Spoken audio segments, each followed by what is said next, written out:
Hey, what is up guys? Welcome back to News Now and, well, okay, first of all, what's with the new background? Well, I'm actually in Korea now once again, as I am pretty much every summer, and so I actually am preparing a video right now on a new setup that I have for this year's Korea trip. So, we'll get to that video this weekend. That's coming out on Sunday, so stay tuned.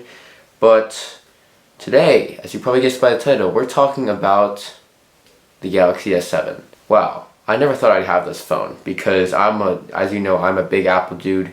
So I have an iPhone. I'm not gonna have Galaxy that often, but when I go to Korea, as you know, I do every summer, I do get a Galaxy to temporarily to use during that time when I'm outside, and this offers mobile data and things like that. This is what my daily driver is right now, and it will be for the next 11 days. And yeah, here are pretty much my impressions on it, even though it was released pretty much a year and a half ago. So coming from an iOS user, I was not immediately familiar with the Galaxy S7. I never used a Galaxy before. That's not true. I used one last year. But I'm saying I never really used Galaxy that much, so I'm a little bit on the newer and more amateur side. And I did a whole separate other video on how I customized the software on the Galaxy S7. You can watch the video right here. And pretty much I feel more comfortable with the phone now. I mean, it's been several weeks since I got it. And pretty much here are my impressions of the Galaxy S7. 1.5 years after it was released. So first of all, if you look at the specs, the first thing you see is the launch. It was announced in February of 2016 and released in March of 2016. So this tells you that this phone is indeed over a year and a half old. So some of the technologies, some of the newer ones, such as dual lens camera, Bixby, and other features that are on the Galaxy S8 and newer phones, is not going to be in the Galaxy S7. Although this did come with IP68 dust and water resistance, which was ahead of its time. So the dimensions are 142.4 by 69.6 by 7.9 millimeters. Compared to the iPhone, it's a little bit thicker, but I actually don't mind it. It gives me something more to grip on, and honestly, I never really understood Apple's obsession with thinness on phones. So I really do like the dimensions of this phone. The screen is a 5.1-inch Super AMOLED display with 16 million colors.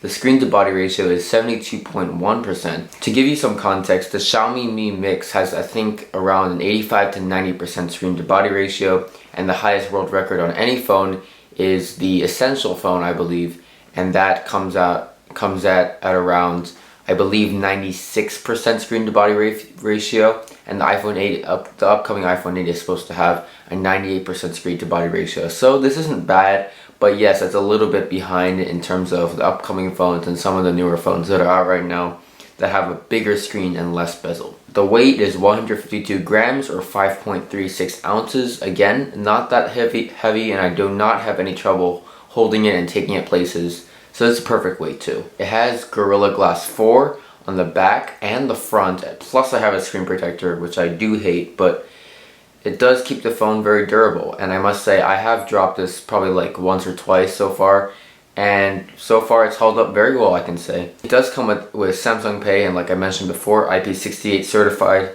dust and water resistance over 1.5 meters and for 30 minutes at least. So you can pretty much confidently drop this in water, like a pool or in the shower. I don't know anybody who showers with their phone, but if you'd like to do that, you can definitely do that with this phone, as well as any dusty areas the phone might be in. It should handle this pretty well. The resolution of the display is 1440 by 2560 pixels, which is about 577 pixel per inch density. Compared to the iPhone, I mean, there's just no comparison. Even this came out over a year and a half ago, or almost a year and a half ago. It has a much better display, just not in terms of technology, but also in terms of resolution and viewing angles. It's just so much better than the iPhone. There's really no comparison, even though this came out a while ago. It does have something new called the Always On display, which I can show you right now. It's basically when you turn off your phone, this little thing comes up. I believe you can customize this. I still haven't figured out how to do that. But basically it shows you the date, the day, the time, and the battery percentage. Pretty much the essential things, the essential information you need pretty much all day. So whenever you turn it off, you can basically see this. Plus at night it makes for a great nighttime clock, whereas your other phones you'd have to turn it on or tap the display or something to wake it and see the time, which is not always the most helpful thing. Plus, because this is an OLED panel, this actually can display only part of the display, it doesn't have to light up the whole thing like IPS panels. So you can actually save a lot of battery like this. And to be honest, you'd think the always on display takes up a lot of battery life, but it really doesn't. I looked on the battery usage in settings, and it said it only took up around 2% to 3% of battery per day, which is really not bad at all. It also comes with a fingerprint sensor. Now again, this is something that I had to get used to because on the iPhone 6s, which was my main driver back at home in America, it was much faster than this. However, I did get used to it, and it's actually not that slow either. It's just you have to actually hold your finger a little bit longer than you do in the iPhone 6s, where you can just tap and not hold your finger on the home button for more than a second. Whereas here you do have to hold and then open it. It takes a couple seconds. But it's definitely something that I would enable if I were getting a Galaxy S7. It does have a TouchWiz UI, although it's very minimal. It's not stock Android or anything close to that. And it's also not going to have the software features that come with the Galaxy S8, the newer ones like Bixby or anything like that. But it does come with some nice new icons, as well as a pretty nice new refined notification panel, and a lot of other nice things, and I honestly don't mind TouchWiz UI as much as I did last year. However, I do have to mention that the keyboard is still one of the ugliest keyboards I've ever seen. The reason I don't use Gboard is because it actually doesn't support the Korean language, or at least I couldn't figure out how to enable the Korean language, so I'm pretty much stuck with the default Samsung keyboard, which, to be honest, it sucks a lot. Plus there's no autocorrect, so you're gonna be seeing a lot of typos from me if you message me at all. The platform on which this phone is running is Android 6.0 Marshmallow, upgradable to 7.0 Nougat. I think this is on Marshmallow. I don't think I've updated it yet. And honestly, it's not bad. I don't really know that much on the Android side, so I cannot really tell you what features are missing that you need. But I'm sure Android Marshmallow, I know it came out last year, it shouldn't really be that bad. The chip is an Exynos 8890 octa-core processor. If you live in the US, it's not an Exynos processor, it's a Snapdragon, I believe it's an 810 or an 820, I think it's an 820. I think it's a Snapdragon 820. Pretty much they're similarly powered, the Exynos processor and the Snapdragon processor, so you really shouldn't be seeing a difference. It's great. I've tried gaming on it, I've tried some heavy gaming like Vainglory, or Clash of Clans or Clash Royale or something like that. It works fine. Plus lighter games work really well, and it conserves battery life extremely impressively. The GPU is a Mali T880 MP12. Okay, I do not know much on the GPU side for Android phones. I'm pretty much used to seeing the GPUs on iPhones, so I know how to pronounce them.